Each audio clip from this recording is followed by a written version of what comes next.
ഒരിക്കലും ജീവിതത്തിൽ തുറന്നു പറയരുതെന്ന് ആഗ്രഹിച്ചിരുന്ന ചില നഗ്ന സത്യങ്ങൾ അത് ഞാനിപ്പോ വെളിപ്പെടുത്താൻ പോവാ. നസീർ സാറ് മനസ്സ് വിഷമിച്ചാ മരിച്ചെന്ന് പറഞ്ഞു.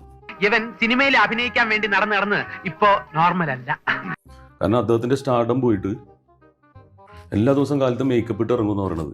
ചെറ്റവർത്താനം പോരല്ലേ, മനസ്സിലായോ? കാരണം സിനിമയില്ല. എടാ നാറി, നിനക്ക് നാണമുണ്ടോ? എന്നിട്ട് ബഹദൂർ ഇക്കടക്ക് വീട്ടിൽ പോയിരുന്ന് കരയുമായിരുന്നു അടൂർ ബാസി സാറിന്റെ അടുത്തൊക്കെ. ഈ അറിവ് എവിടുന്ന് കിട്ടി? പത്രത്തിൽ നിന്ന് അടിച്ചു മാറ്റിയതാ. കരഞ്ഞ് അങ്ങനെ മനസ്സ് വിഷമിച്ചാ മരിച്ചെന്ന് പറഞ്ഞു. എന്നെ വേണേ രണ്ടടി അടിച്ചോ, പക്ഷെ ഞാൻ ഉള്ളത് പറയും. ടിനി ടോം സാർ അറിയേണ്ട ഒരു കാര്യമുണ്ട്. പ്രേം നസീർ എന്ന സൂപ്പർ സ്റ്റാറിനെ, മലയാളത്തിലെ ആദ്യത്തെ സൂപ്പർ സ്റ്റാറിനെ, ഗിന്നസ് ബുക്കിൽ റെക്കോർഡുള്ള പ്രേം നസീറിനെ ഇത്തരത്തിൽ അവഹേളിക്കാൻ മുതിർന്ന താങ്കളുടെ ധൈര്യത്തെ അല്ലെങ്കിൽ അറിവില്ലായ്മയെ ആദ്യം അഭിനന്ദിക്കുന്നു. മിസ്റ്റർ ബാഹുലേൻ, നിങ്ങളോട് എനിക്കൊരു ദേഷ്യമില്ല. വിവരമില്ലായ്മ ഒരു കുറ്റമല്ലല്ലോ. ടിനി ടോം പറയുന്നത് പോലെ ഒരു ഗതികേടും സംഭവിച്ചിട്ടില്ല. മുഖം മിനുക്കാൻ മേക്കപ്പ് ഇട്ട് നടക്കേണ്ട സാഹചര്യവും ഉണ്ടായിട്ടില്ല. അടിമുടി സുന്ദരനായ നസീർ സാറിനെ ടിനി ടോമിനെ പോലെ വിഗ്ഗം വെച്ച് നടക്കേണ്ടിയും വന്നിട്ടില്ല. അതുകൊണ്ട് സിനിമയൊന്നും ഇല്ലെങ്കിൽ ദയവായി മിണ്ടാതിരിക്കുക, അല്ലെങ്കിൽ മിമിക്രിക്കൊക്കെ പോവുക. നോ പ്രോബ്ലം, എനിക്ക് കിട്ടേണ്ടത് ഞാൻ ചോദിച്ചു വാങ്ങിച്ചാണ്.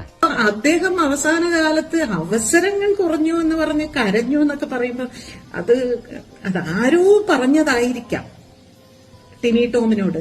ഇനിയെങ്കിലും എല്ലാരെയും കൊണ്ട് അതും ഇതും പറയിക്കാതെ ഒരു നല്ല രീതിക്ക് ജീവിച്ചൂടെ? ഒരു ആക്ടറായിട്ട് ഇരുന്നു കൊണ്ടാണ് ടിനി ടോം സംസാരിക്കുന്നത്.